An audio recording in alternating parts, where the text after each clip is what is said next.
صلوا علیہ وآلہ۔ بسم اللہ الرحمن الرحیم۔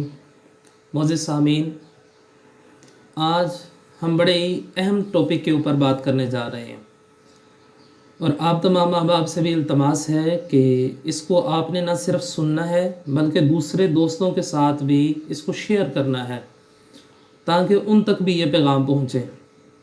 آج کل ہمارے ہاں ایک بات بڑی مشہور ہے کہ جب ماہ رمضان المبارک آتا ہے تو اس کا جو آخری جمعہ ہوتا ہے، آخری جمعے میں کچھ لوگ نماز جمعہ سے پہلے اور کچھ لوگ نماز جمعہ کے بعد 4 رکعت نماز نفل پڑھتے ہیں، کوئی 2 رکعت نماز نفل پڑھتا ہے کہ جی اس کے اندر آیت الکرسی پڑھی جائے، اس کے اندر سورہ کوثر پڑھی جائے، تو وہ قضاء عمری کی جتنی بھی نمازیں ہوتی ہیں وہ ساری کی ساری ادا ہو جاتی ہیں۔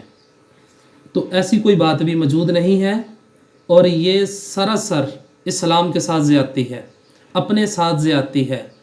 یہ وہ لوگ ہوتے ہیں جنہوں نے ساری زندگی خود بےہودگی سیکھی ہوتی ہے اور پھر آگے بھی بےہودہ چیزوں کو پھیلاتے ہیں۔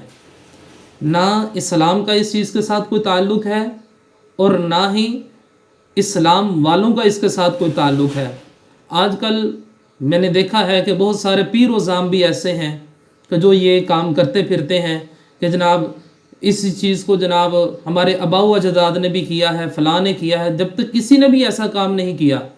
اور سب سے بڑی بات یہ ہے کہ کسی بھی چیز کے لیے ضروری ہے کہ اس کا تعلق کیا دین کے ساتھ ہے، کیا رسول اللہ صلی اللہ علیہ وآلہ وسلم نے وہ عمل کیا، کیا صحابہ کرام علیہم رضوان نے وہ عمل کیا، کیا اولیاء کاملین میں سے کسی نے وہ عمل کیا، تابعین میں سے کیا، تبع تابعین میں سے کسی نے وہ عمل کیا۔ تو جب کسی نے ایسا عمل کیا ہی نہیں ہے، ایک بدعت حسنہ ہوتی ہے، ایک بدعت سیئہ ہوتی ہے۔ نہ یہ بدعت حسنہ ہے نہ یہ بدعت سیئہ ہے، یہ دونوں میں سے کوئی بھی نہیں ہے۔ تو ایسا کرنے سے کہ اگر ہم یہ سوچیں کہ یہ کام کرنے سے اس طرح ہم یہ 2 رکعت یا 4 رکعت قضاء عمری کی نماز پڑھیں گے تو اسے ساری عمر کی نمازیں جو قضاء ہوئی ہوتی ہیں وہ ادا ہو جاتی ہیں، تو ایسا کچھ بھی نہیں ہوتا۔ اس لیے کہ جو رسول اللہ صلی اللہ علیہ وسلم نے نماز اگر قضا ہو جائے تو اس کو قضا کرنے کا جو طریقہ کار ہے، جو بتایا ہے، اس کے مطابق ہی ہم نماز قضا کر کے پڑھ سکتے ہیں۔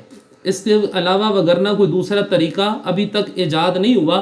ہاں کوئی 2 نمبر مولویوں نے 2 نمبر پیروں نے اس کو ایجاد کر لیا ہو تو اس کے بارے میں کچھ کہہ نہیں سکتا، مگر یہ سراسر زیادتی ہے، اور جو لوگ یہ کام کرتے ہیں وہ بھی سراسر گناہ کا کام کرتے ہیں۔